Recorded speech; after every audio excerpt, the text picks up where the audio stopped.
Don't be fooled by the smile. Don't be deceived by eloquence. There are people who speak like angels but think like vipers. You see, discernment is not suspicion. It's divine perception. It's the ability to see past personality and into intent. Some of you keep getting hurt not because you're weak, but because you keep confusing being kind with being blind. You're looking at how they treat you in public, but ignoring how they twist you in private. You're listening to what they say, but you're not discerning why they're saying it. And let me tell you something dangerous. Evil people don't always come with knives. They come with compliments. Manipulators don't always shout. They whisper. And if you rely on your emotions instead of your spirit, you'll fall for every counterfeit connection that looks like favor but is really a setup. You have to train your spiritual senses. Discernment is like an X-ray. It reveals what's under the surface. When you walk in discernment, you don't need to ask God to remove the wrong people. You'll see them coming. They'll reveal themselves in their patterns, in their silence when you succeed, in their applause when you fail. And you won't need to confront them in rage, because discernment gives you distance without drama. It's not about being paranoid. It's about being prophetic. And the reason the enemy hates people with discernment is because he can't hide behind charm anymore. He can't use the same tired script on someone who's no longer moved by flattery. Evil can mimic kindness, but it can't fake consistency. It can act righteous, but it can't sustain truth. And when your spirit is sharp, you'll catch it, not with your eyes, but with your discernment. Manipulation only works on the mind that's not anchored in purpose. When you don't know who you are, people will decide for you. They'll tell you what to value, what to chase, what to fear, and even what to believe. But when you are rooted in your divine assignment, when your identity is secured in the reason why God placed you on this earth, you become unshakable. Purpose is not just a path, it is your protection. You see, manipulators don't go after the strong. They go after the uncertain. They target the ones who are still trying to please everybody, still trying to be accepted, still trying to earn worth by approval. But purpose silences all of that. When you walk in purpose, applause doesn't inflate you and criticism doesn't shrink you. You become immune to emotional control. Look at Joseph, betrayed, sold, lied on, forgotten, but never manipulated. Why? Because he understood his dream. Even in a prison, purpose kept him. Even when they used him, purpose preserved him.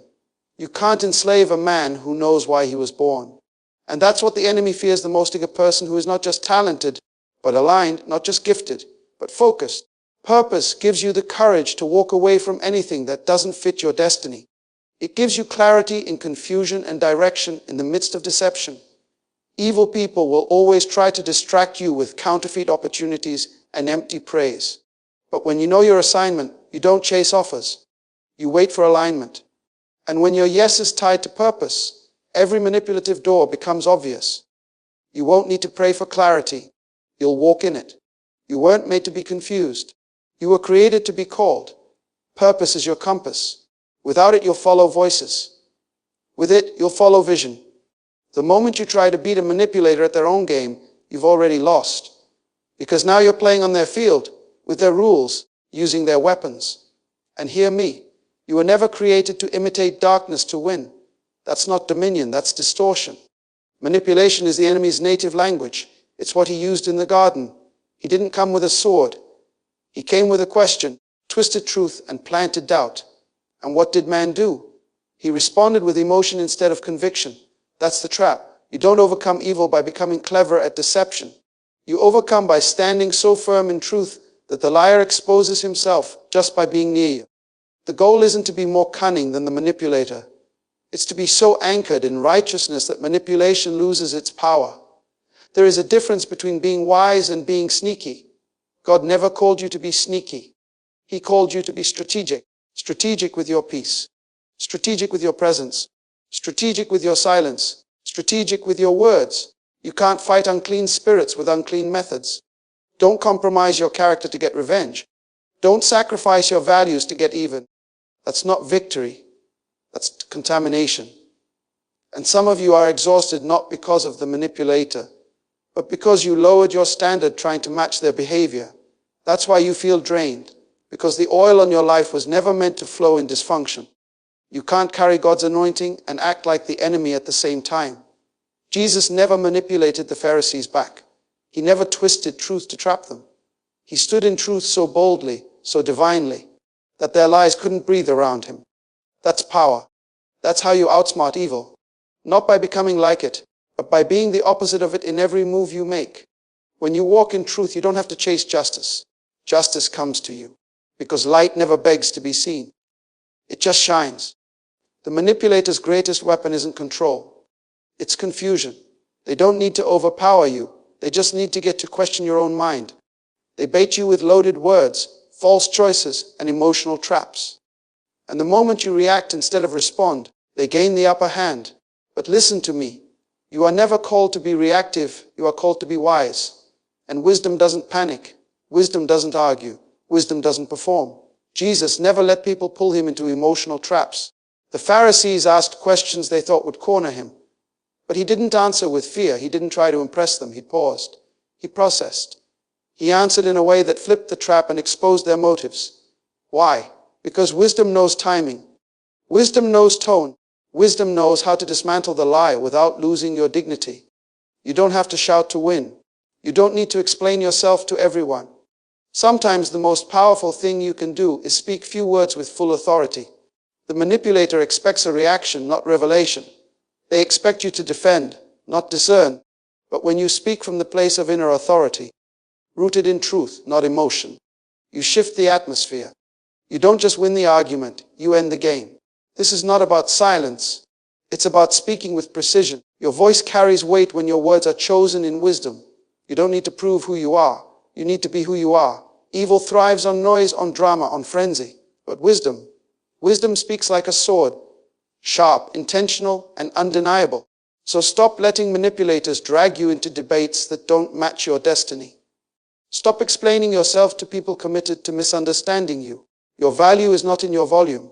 Your power is not in your defense. Your weapon is truth, delivered with wisdom. That's how you break the manipulator's rhythm. Not by shouting louder, but by speaking wiser. The enemy doesn't always come to destroy you. Sometimes he comes to drain you. Not with fire, not with force, but with access. And manipulators are masters of access. They don't break in. They wear you down with constant need, emotional guilt, false loyalty, and flattery wrapped in dependency. But let me tell you something many people in the church won't say out loud. Your heart is not supposed to be wide open to everyone. Love does not mean you're always available. Kindness does not mean you are always accessible. If you don't set boundaries, evil will. And they won't set them to protect you. They'll set them to use you. Boundaries are not walls to keep people out. They are fences to keep purpose safe. And if you don't define your limits, manipulators will redefine your worth. They'll stretch your yes so thin that you start losing pieces of yourself in the name of being nice. But there is nothing holy about being exploited. There is nothing righteous about being silent while your soul is being siphoned by selfish people. Jesus had boundaries. He healed crowds, but he withdrew to pray. He spoke to multitudes, but he chose 12. And even among the 12, there were 3 he allowed closer. He loved Judas, but he didn't trust him. So why do you think it's unchristian to guard your space? Some of you are tired, not because you're weak, but because you gave full access to someone who only sees your value when it benefits them. The manipulator feeds off blurred lines.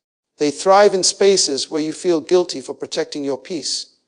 But when you understand your worth, your no becomes just as powerful as your yes. It doesn't come from anger. It comes from clarity, from knowing that your energy is limited, your time is sacred, and your calling cannot afford distractions disguised as relationships. So don't apologize for setting limits. Don't feel guilty for not answering every call, fixing every crisis, or showing up for people who disappear when you need them. You were never called to be everyone's savior. You were called to be a steward of your purpose. And stewardship requires standards.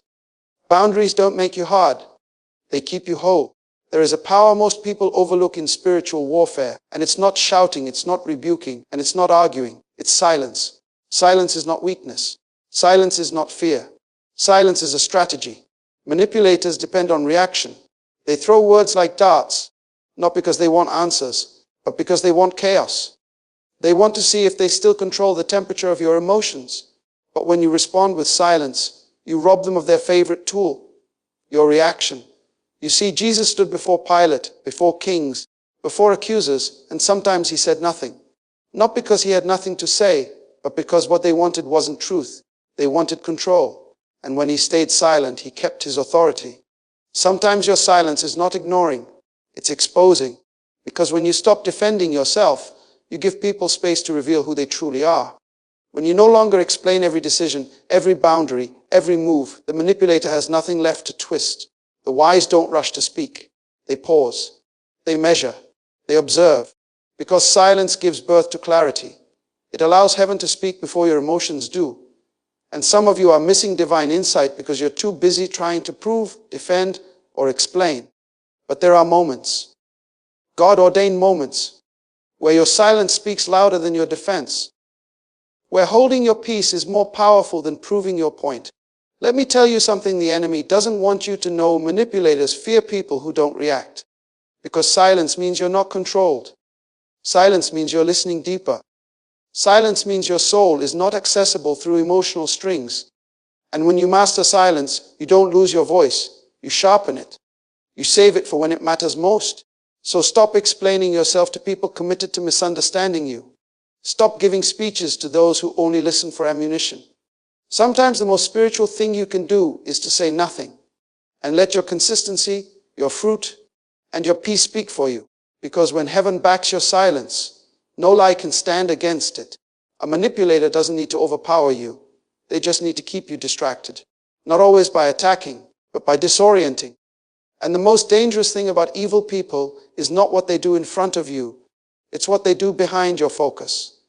While you're reacting, they're planning. While you're explaining, they're observing. That's why in this life, especially when you carry purpose, you don't just need vision, you need observation. You need the ability to see what others miss because you're not rushing to speak or perform. You see, we were not created to live off reactions. That's how animals survive, through instinct. But you're not an animal. You're a son. You're a daughter.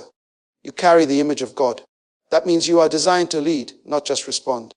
And leadership begins with observation.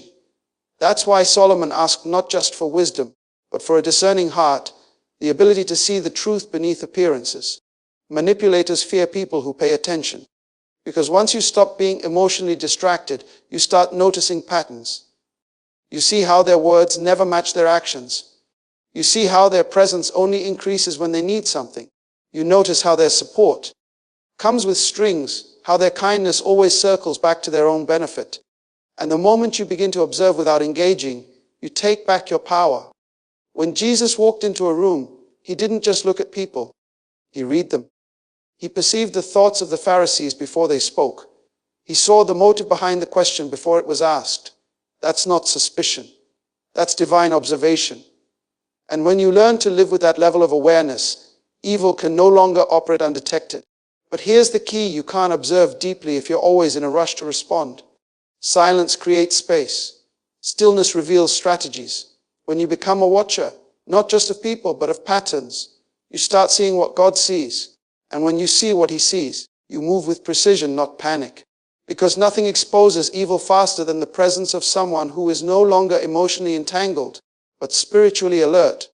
The reason manipulators succeed in so many lives is not because they're powerful. It's because the people they manipulate don't know who they are. Identity confusion is the open door for control. When you don't truly understand your worth, you will always be vulnerable to people who pretend to give you value. And hear me clearly, when you don't know who you are, someone else will assign you an identity that serves them. That's how the enemy operates. He did it in the garden. He didn't challenge Adam and Eve's power. He challenged their identity. Did God really say? The question wasn't just about the fruit. It was about who they were and whether they could trust their identity without needing more. And ever since then, the enemy has used the same strategy: make you forget who you are so you'll depend on someone else to tell you. That's manipulation's playground. But when you know your identity, when you know that you are fearfully and wonderfully made, uniquely designed, chosen, called, sealed by purpose and filled with power, you stop bending to every opinion. You stop shrinking to make others feel comfortable. You stop apologizing for your boundaries. Because identity gives you clarity, And clarity makes you dangerous to every manipulator who once fed off your insecurity. Jesus never chased validation. He didn't need approval to function. He didn't let the crowd define him, and he didn't let rejection redefine him. He said, I know where I came from and I know where I'm going. That's identity. And when you walk in that kind of knowing, manipulators lose their grip, because their power is not in their strength. It's in your confusion. Some of you are exhausted, not because the manipulator is strong, but because you've forgotten who you are. You've let someone else's opinion become your reflection. But when you return to your true self, your God-given self, the version of you heaven wrote before time began, you become unshakable. You don't need to shout. You don't need to prove. You just are. And when you show up with that kind of confidence, manipulation can't survive. It shrivels. It collapses. Because identity is not just your shield. It's your sword. Not everyone who cries for help is truly in need. Some people have mastered the art of using vulnerability as a weapon. They come to you with tears and pain, not because they want healing, but because they want control. And too often, out of compassion, we fall into their trap. We rush to rescue, to fix, to carry burdens that are not ours. But here, Meg, your calling is not to rescue every drowning soul, especially when that soul is trying to pull you under. Manipulators are experts at creating crises that revolve around them, demanding your attention, your time, your energy, without ever intending to change. They want to keep you engaged in their drama so they can manipulate your emotions, your decisions, and your resources. And if you don't have discernment, you'll become a prisoner to their never-ending need. You'll sacrifice your peace, your progress, and your purpose trying to save someone who doesn't want to be saved. They only want to be served. Look at Jesus. He healed many, but he didn't heal everyone who cried out. Sometimes he told people to go home, to take care of themselves. He set limits on his compassion because his mission was bigger than rescuing every broken heart that crossed his path.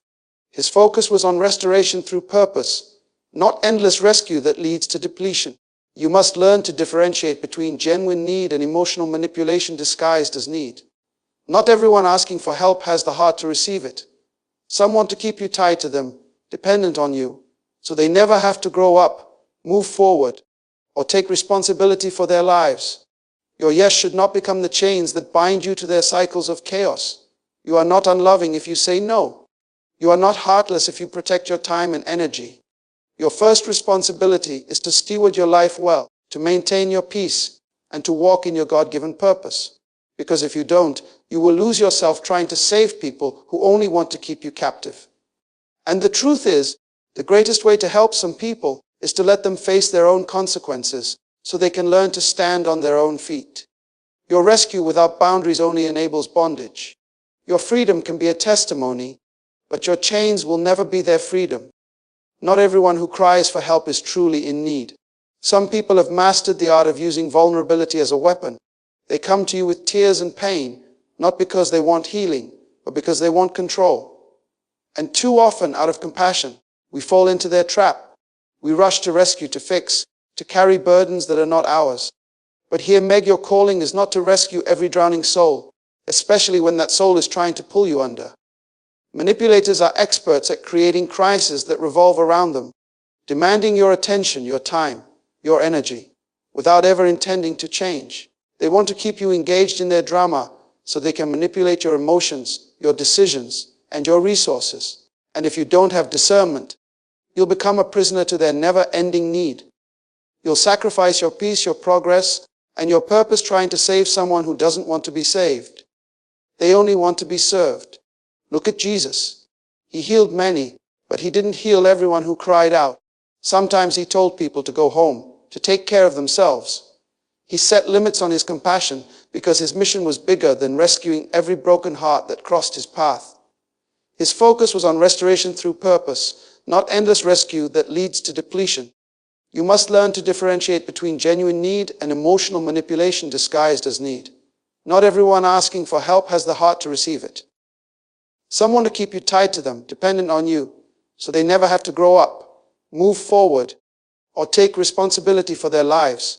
Your yes should not become the chains that bind you to their cycles of chaos. You are not unloving if you say no. You are not heartless if you protect your time and energy. Your first responsibility is to steward your life well, to maintain your peace, and to walk in your God-given purpose. Because if you don't, you will lose yourself trying to save people who only want to keep you captive. And the truth is, the greatest way to help some people is to let them face their own consequences so they can learn to stand on their own feet. Your rescue without boundaries only enables bondage. Your freedom can be a testimony, but your chains will never be their freedom. In this journey of outsmarting evil and manipulators, remember that your greatest strength lies not in human cunning or force, but in walking in purpose, truth, and divine wisdom. Stand firm in your identity, set holy boundaries, respond with wisdom instead of reaction, and above all, let the Holy Spirit be your guide and protector. When you do this, you don't just survive manipulation, you rise above it, shining as a beacon of light and integrity.